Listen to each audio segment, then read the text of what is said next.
Programang ito ay rated SPG. Striktong patnubay at gabay ng magulang ang kailangan. Maaaring may masiselang tema, lengguwahe, karahasan, sexual, horror o droga na hindi angkop sa mga bata.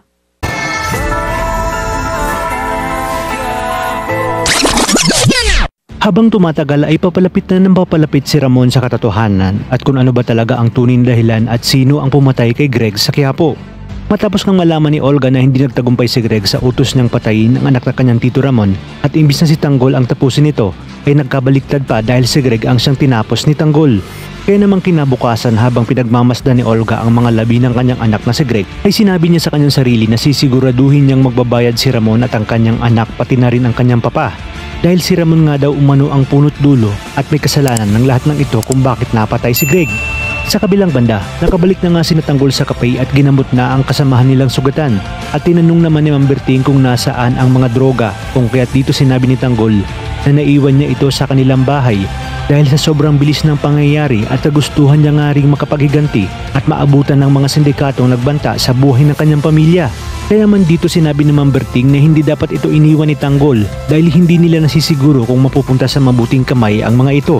Kung kaya't mas minabuti ni Tanggol na balikan ito kinabukasan.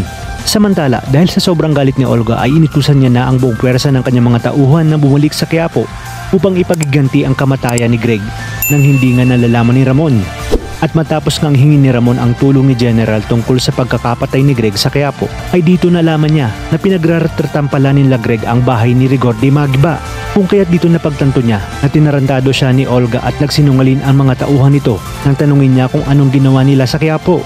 At dahil sa mangyayaring operasyon kay Rigor ay may panibagong lagok na naman sa buhay ni Tess kung saan nga nila kukunin ang ipambabayad sa ospital para sa operasyon ni Rigor. Kung kaya't dito magpepresenta si Lena na magbigay ng tulong pinansyal. Dahilan kung kaya't lalong mapapaisip si Tinding kung ano nga ba talaga ang merong kina Rigor at Lena.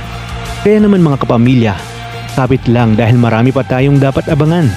Ito lang sa bagong tinututukan ng Sabenan, ang FPJ's Batang Quiapo.